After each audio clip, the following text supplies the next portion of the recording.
Yo, it's your boy Cool Blue, back at it again with another video here on the channel. Thank you for watching. Thank you for tuning in today. Today is March 30th, 2021, and the title of the episode is We Shorten the Bench and We Get the Win. So, what's going on, everybody? It's been a couple days since I posted here on the channel. I was at the game on Saturday, got to watch Sam Moran win the game for us. It was his first NHL goal. So that was really exciting to see, especially since I've been waiting for him to come up. Been a fan of him since we drafted him. So that was really cool to be there to see that. And then I've been just really busy lately, so that's why I wasn't able to get anything up on the channel on Sunday about what we watched on Saturday. And then, obviously I missed yesterday as well. But follow me on Twitter. I usually tweet throughout the game, depending on how intense the game is. Sometimes I'm so zoned into the game. But follow me on Twitter. The link is on the channel. And, talk to me throughout the game. So let's circle back a little bit, okay? The title of the episode is We've Shortened the Bench and We Get the Win. Now, we'll talk about that in just a few minutes. But let's circle back to Saturday. And I'll be honest with you. I was really nervous to go to the game. Not because of COVID. Not because of, it's weird being there without a bunch of fans. I was nervous because I thought we were gonna get our asses beat. Now, Saturday's game, it was pretty interesting. It was pretty it was pretty much a defensive game, to say the least. Now, we were able to win 2-1, okay? And I'll be honest with you, they played them so well, in my opinion. Like, they really did. And when you look at the stats, honestly, in a lot of the games that we played against the Rangers, we outshot them, right? Like, look at these stats right here. Shots on goal, we win, 37-25. Hits, 31-28. Faceoffs won 35-18. We won 35 faceoffs against this squad in the game on Saturday. Penalty minutes, we did have more penalty minutes than they did. Giveaways, we had one more. No, we had one less than them. So I guess that's a win in that column. Takeaways. We had 7 takeaways compared to their 3. Block shots. Our block shots are kind of down. We're kind of down in that game. We had 11 to their 15. But and we both scored on the power play. Honestly, this was a good game. This was a solid game. This was one of those. Finally we played a 60-minute game and we won. I firmly believe that. Moose was in net, and he looked good. Team looked good. We actually played in front of him, which was nice. So, all fine and dandy. It was a must-win game, which most of them are nowadays with the Flyers. But here's the problem. It was a must-win game. You came out. You played really, really well. Okay? And then you go up against the Buffalo Sabres. Now, the Buffalo Sabres are I'm pretty sure they're the worst team in the league. And I don't say... I shouldn't laugh when I say that because we've struggled against them. We've also beaten them a lot, but we've also struggled. They have a total of 17 points. That has got to be the lowest in the league. Yes, they are dead last in the league. Okay, but we have definitely struggled over the Buffalo Sabres, to say the least. And I'm watching the game last night, and I just think to myself, how do we get here, right? Like, we went down 3-0 again. Again, you just came off of this great performance on Saturday where everyone was clicking, everyone was playing a good game, and then you come into the game on Monday and you look terrible. For the first 40 minutes of the game, 50 minutes of the game, they look terrible. I don't get it. And Buffalo's the worst team in the league. Now, come on. We've actually okay, so we've played Buffalo 5 times, okay? In the first 3 matchups against Buffalo, they were all shutouts. 3-0, 3-0, 3-0. Okay? One of them was home. The first one was at home. The second 2 were at the KeyBank Center, which is Buffalo's arena. And then the next 2, we win, right? But it's 5-4 and 4-3. We've been in that slump of giving up all these goals, and it's killing us. It's killing us. Now, we said this before, and I can't even remember what team we said it against. I think it was against Buffalo.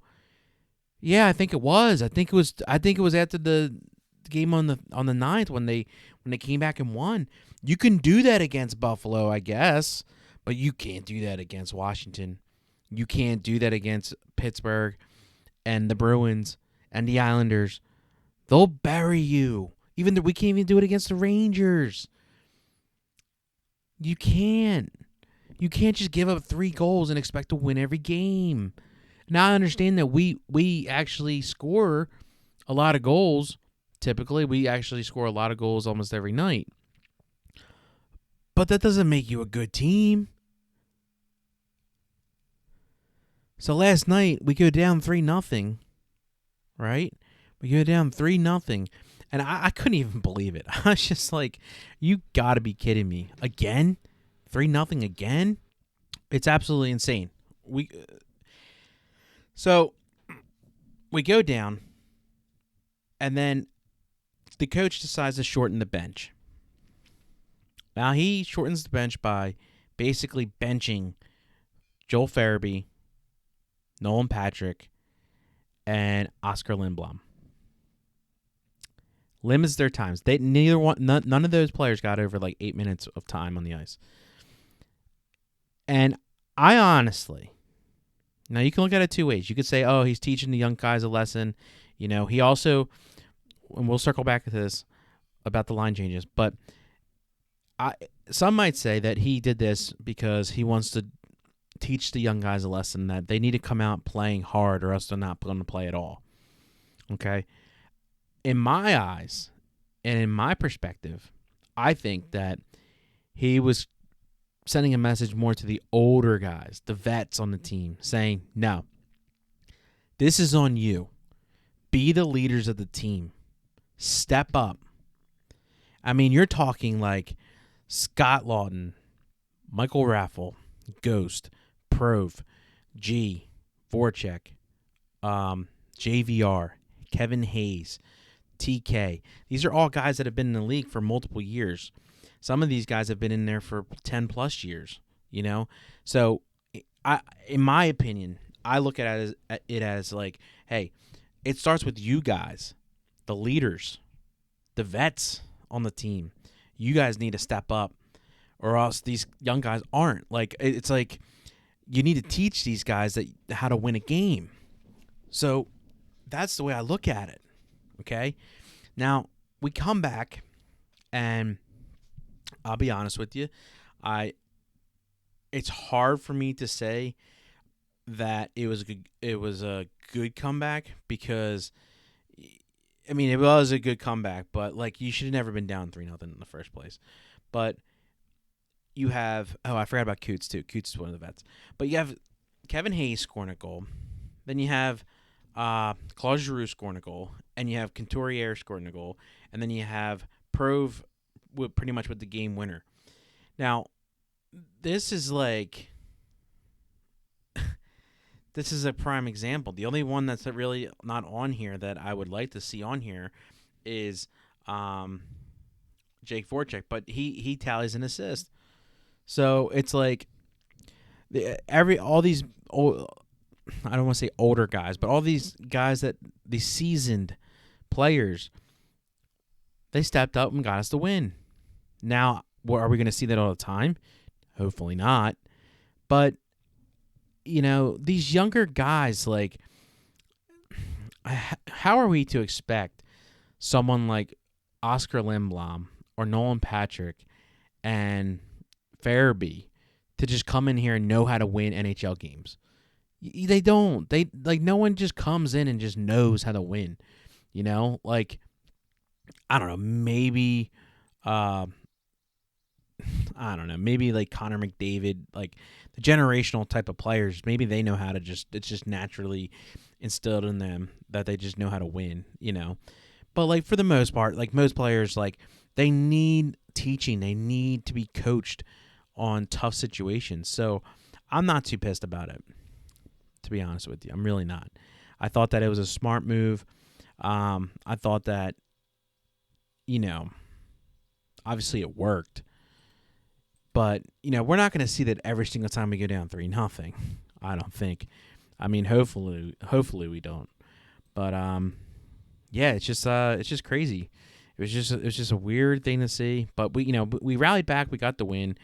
But I'm not even going to say it was a good game because we should have never been down that much in the first place. But this is what I'm talking about. Like, and we've been saying it here on the channel for a while. They don't know how to put a full 60-minute game together. You know what I mean? They just don't know how to do it. And it's just baffling. But they shortened the bench. They got the win. We got 2 points up on the board. We now sit at 38 points on the season. We're one behind Boston. We actually bumped up 4 points against the Rangers. See how quickly the Rangers caught up to us. We beat them once. We beat another team. Bam, 4 points. It's like that's how quickly things can change in these divisions right now. So, let's see. Going forward, we're off tonight because the game was postponed. And we play, hold on, let me see. We play Buffalo tomorrow night at 7:30. Now, that's another must-win game. It really is. And I'll tell you why it's a must-win game at this point, not only because we're fighting to get in the playoffs, but looking at the up-and-coming next week, we got the Devils, we have the New York Islanders, and then we got 2 games against Boston. All right, let me just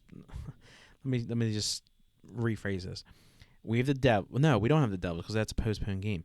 So on Saturday, okay, so we play Buffalo, and then on Saturday we have New York Islanders. Then we have 2 games against Boston, the New York Islanders, and then Boston again. That's huge. That's huge. Are you kidding me? Like, that's the season right there, man. All right, right there. That is the season.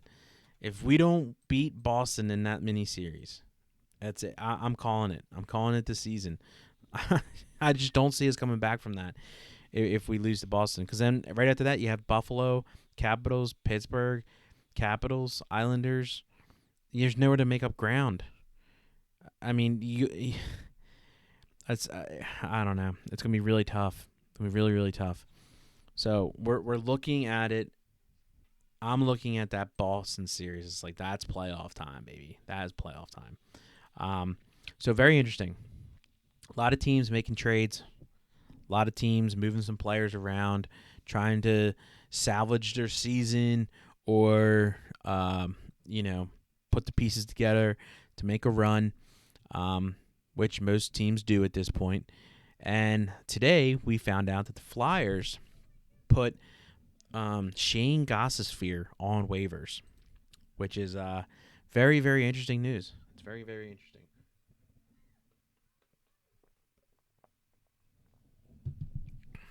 Shane Gostisbehere on waivers. So the article reads, the Philadelphia Flyers announced on Tuesday that they have placed defenseman Shane Gostisbehere on waivers. This move comes less than a week after Ghost has some choice words during a post-game press conference after the Flyers had been dismantled 8-3 by the New York Rangers last Thursday. It is unacceptable and it's just straight. It's just straight not good enough right now, Ghost said after the loss. We've got to be better as a team. Okay. Yeah, thanks, Ghost. Thanks for letting us know. Ghost, 27, had an excellent start to his career in Philadelphia, particularly in the 2017-18 season, where he had 12 goals and 65 points in 78 games. But since then, the Flyers' third-round pick in the 2012 NHL entry draft has been unable to duplicate those numbers. He had just 12 points in 42 games with Philadelphia last season and has just 11 through 25 games this year. The move comes with the Flyers fighting for their playoff lives in the NHL East Division. Philadelphia currently sits fifth in the East with 38 points, a single point back from fourth place, Boston Bruins. Although Boston do have 3 games in hand, Ghost is currently in the 4th year of a 6-year, $27 million contract. Okay. Yeah. So that's what it looks like. To me, that move's not. That's common sense, in my opinion. It's common sense to just try to get rid of Ghost. I mean, honestly, it was nice to have him here. Does he contribute offensively? Yes, sometimes he does. But we've talked about him a few times on the channel here. Does his offensive play outweigh his lack of defense? He has no defensive skills whatsoever. Like, yes, he can skate around people and he can fling the shot around and he does that little juke. It's like, yeah, everyone knows it's coming. No one's ever juked out of their shoes anymore. And he does like the the shimmy with his hips and his legs, and it's like, okay, dude, like, we get it, like, but I don't know. I mean, he dives he's always diving, throwing his stick around on the ice to block shots, because like he doesn't play defense. So I mean, I wish him the best of luck if he leaves us, but and I wish him the best of luck if he stays too. I just like, I'm not opposed to getting rid of him at this point. Like, he's not the answer right now. Unfortunately, when you look at the defenseman, he's not the answer. I'm just gonna say it, and it's just how I feel. But yeah, we'll have to keep tabs on what's going on with Ghost and whether or not he's going to be a Flyers coming forward. But time will tell. It's gonna be a tough week next week. I think it's gonna be a make or break week. We're really gonna find out where we actually stand in this league for this season next week. But yeah, I guess you just gotta buckle up. You gotta hold on tight, and we just have to hope that Chuck Fletcher makes some moves that can help out this team. And if he doesn't make any moves and we're stuck with his team, then I'm not going to set my expectations too high. I'm really not. But I will say it was a nice time going back to Wells Fargo Center for the second time. Like I said in previous episodes, it's not that I wasn't excited to go the first time. I just knew it was going to be completely different. But yeah, it was great. It was a good time. I advised anyone that is questioning going back to the Wells Fargo Center to go. I think that it is. I think it's a good time. But yeah. So we're all on the waiver watch. We're all on the trade deadline watch, and we're all waiting to see what we're gonna do with Shane Gostisbehere. So, like I said in the beginning of the episode, follow me on Twitter, and we'll talk about it. We'll talk about the Shane Gostisbehere move if anything comes of it. But anyway, if you haven't already, hit the thumbs up button. If you like what you see, turn on that bell for notifications. You'll be notified anytime I do a live stream or post a video up on the channel. And if you're not subscribed, subscribe. Hit the subscription button. All the support is greatly appreciated. Thank you for watching, and I'll see you next video. Go Flyers.